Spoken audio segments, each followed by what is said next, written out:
नमस्कार। मैं राजनीतिक परिवार में पैदा हुआ। जब मैं छोटा सा था 1980 में प्रियंका और मैं घर में लेई बनाते थे, रात को निकलकर पोस्टर चिपकाते थे। चुनाव समझता हूं। 20 साल से मैं स्वयं चुनाव लड़ रहा हूं।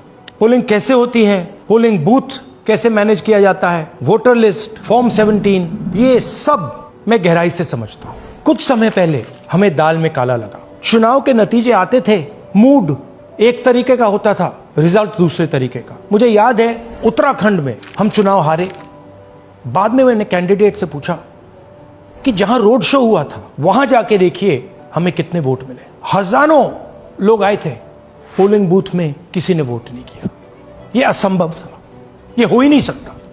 उसके बाद छत्तीसगढ़ और मध्य प्रदेश के रिजल्ट, हमें लगा कुछ ना कुछ गलत हो रहा है। 2018 में मध्य प्रदेश में चुनाव होता है, हम जीतते हैं। हमारी सरकार चोरी हुई थी। 2023 में चुनाव होता है, मैंने अपने आंखों से भारत जोड़ो यात्रा में देखा, भयंकर एंटी इनकम्बेंसी, और हमें 65 सीट मिलते हैं। इम्पॉसिबल, हो ही नहीं सकता। और फिर महाराष्ट्र में पहली बार हमें सबूत मिला। विधानसभा और लोकसभा के बीच में जादू से नए वोटर आते हैं, और जहां भी इन नए वोटर्स ने वोट किया वहां वोट बीजेपी को गया। महाराष्ट्र चुनाव के बाद जब हमें डाउट हुआ, हमारे गठबंधन के सारे नेताओं ने प्रेस कॉन्फ्रेंस किए और हमने इलेक्शन कमीशन से कहा कि आप हमें वोटर लिस्ट दीजिए, वीडियो रिकॉर्डिंग दीजिए। इलेक्शन कमीशन ने मना किया। ना उन्होंने हमें वोटर लिस्ट दी और ना उन्होंने वीडियो रिकॉर्डिंग दी। डाउट हुआ, क्यों नहीं दे रहे, क्या कारण है? तो हमारे दिमाग में सवाल उठा, क्या इलेक्शन कमीशन बीजेपी की मदद कर रहा है? क्या इलेक्शन कमीशन ही इलेक्शन को चोरी करवा रहा है? इसके बाद हमने एक टीम सेटअप की और हमने उन्हें कहा कि आप जाइए, एक कंस्टिट्यूएंसी में जाके ढूंढिए, सच्चाई ढूंढिए, किस प्रकार से चीटिंग की जा रही है, किस प्रकार से यह काम किया जा रहा है और कौन कौन इस काम को कर रहे हैं। सबसे महत्वपूर्ण बात यह है कि इलेक्शन कमीशन डिजिटल डेटा नहीं देता है, फिजिकल डेटा देता है। मतलब लाखों कागज में वोटर लिस्ट दे देगा, मगर डिजिटल वोटर लिस्ट किसी को कभी नहीं देता। क्यों नहीं देता? कारण क्या है? कारण है कि अगर डिजिटल डेटा मिल जाए तो इलेक्शन कमीशन की सच्चाई पूरे देश को पता लग जाए। हमने टीम को बताया, मैंडेट दी कि आप जाके चेक कीजिए, आप 5-7 सीटों पे पता लगाइए कि चीटिंग हुई, और अगर हुई तो कैसे हुई। टीम ने हमें एक दिन बताया कि 5-7 सीटों पे काम किया ही नहीं जा सकता। क्यों? मैंने उनसे पूछा क्यों नहीं किया जा सकता।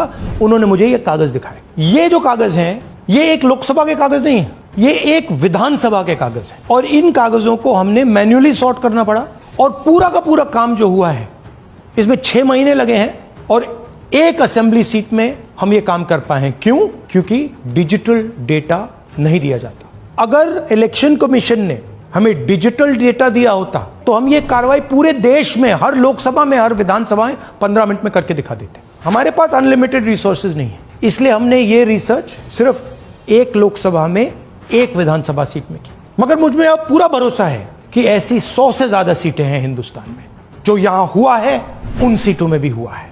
और याद रखिए, अगर बीजेपी को 10-15 सीटें कम आती तो आज नरेंद्र मोदी प्रधानमंत्री नहीं होते, इंडिया गठबंधन की सरकार होती। जांच ने 5 तरीके की चोरी पकड़ी है। डुप्लीकेट वोटर, जिसका मतलब एक वोटर के नाम वोटर लिस्ट में अनेक जगह आ रहे हैं। फेक एड्रेस, मतलब एड्रेस है ही नहीं, या फिर house number 0। Bulk voter in single address, मतलब एक छोटे से घर में 40, 50, 60 लोग रह रहे हैं। इनवैलिड फोटोज, छोटी सी फोटो है या फिर फोटो ही नहीं है, और वो जो छोटी फोटो है वो दिखती भी नहीं है। कौन है, किसका चेहरा है, नहीं पता लग सकता। Misuse of form 6। Form 6 first time voters के लिए होती है, मतलब जिनकी एज 18-20 साल की हो, मगर वोटर लिस्ट में 90 साल के लोग फॉर्म 6 का प्रयोग कर रहे हैं। चुनाव में 6,50,000 वोटर थे, उसमें से 1 लाख चोरी के थे। अब मैं आपको 5 उदाहरण देता हूं। यह देखिए, गुरकीरत सिंह डांग, इसका नाम 4 अलग अलग बूथों पे आता है। यह कैसे हुआ और क्यों हुआ? एक और उदाहरण, विशाल सिंह, वाराणसी में वोटर लिस्ट में नाम है और बेंगलोर में 2 बार वोटर लिस्ट में नाम आता है। क्या ये वाराणसी में वोट कर रहे हैं या बेंगलोर में वोट कर रहे हैं या दोनों जगह वोट कर रहे हैं? एक और उदाहरण देखिए, हाउस नंबर 0। तो आपने कभी सुना है हाउस नंबर 0? हमने तो नहीं सुना था, मगर बेंगलोर में हजारों हाउस नंबर 0 हैं वोटर लिस्ट पे।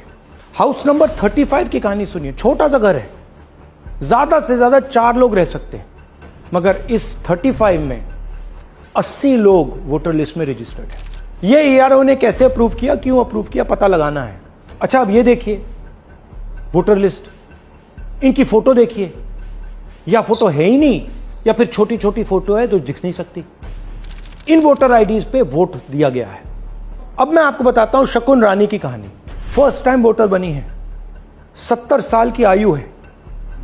एक बार फॉर्म 6 का प्रयोग किया और उसके कुछ ही महीने बाद दूसरी बार फॉर्म 6 का प्रयोग होता है। 2 बार इनका नाम वोटर लिस्ट में आता है और फर्स्ट टाइम वोटर की लिस्ट में आता है। ये फर्स्ट टाइम वोटर हो ही नहीं सकती। तो क्या शकुन रानी जी ने वोट किया या किसी और ने शकुन रानी जी के लिए वोट किया? ये ही छुपाने के लिए सीसीटीवी का डेटा हमें नहीं दिया जा रहा है। और ये शकुन रानी जी अकेली नहीं है, ऐसे हजारों लोग हैं जिन्होंने फॉर्म 6 का प्रयोग करके 2-3 बार वोटर लिस्ट में नाम डाला है। हमने पहले इलेक्शन कमीशन से इलेक्ट्रॉनिक वोटर लिस्ट मांगी थी, सीसीटीवी फुटेज मांगी थी। उन्होंने अपना काम नहीं किया, हमें नहीं दिया। फिर हमने अपना इन्वेस्टिगेशन कराया, आरटीआई भरे और हमारे पास डेटा आया। भाइयों और बहनों, सच्चाई यह है कि हिंदुस्तान में इलेक्शन कमीशन और बीजेपी मिलकर इलेक्शन चोरी कर रहे हैं। यह पूरा का पूरा सबूत ब्लैक एंड व्हाइट में आज हमने आपको दिया है। इलेक्शन कमीशन जानता है कि हमने उनकी चोरी पकड़ ली है, इसीलिए एसआईआर आया है। यह एसआईआर जो है इंस्टीट्यूशनलाइज चोरी है। इलेक्शन कमीशन खुलकर बिना डरे बीजेपी के साथ मिलकर चोरी कर रहा है। और ये जो एसआईआर है, इसका लक्ष्य गरीबों का जो हक है, उनका वोट जो है, उनसे चोरी करने का है। मैं आपको एक और बात बताना चाहता हूं। इस पूरी इन्वेस्टिगेशन में हमने वोटर एडिशन को देखा है, मगर जितना एडिशन होता है शायद उससे ज्यादा डिलीशन होता है, सबट्रैक्शन होता है। तो ये सिर्फ एक मेन तरीका हमने पकड़ा है, दूसरे तरीके पे हमने इन्वेस्टिगेशन की ही नहीं है। मैं इलेक्शन कमीशन और इलेक्शन के ऑफिसर्स को साफ कह रहा हूं, आप जो कर रहे हो गलत कर रहे हो, ये ट्रीजन है, देश के खिलाफ है। ये मत भूलिए, टाइम आएगा हम आपको पकड़ेंगे, बचने वाले नहीं हो। It is critical that we expose voter चोरी।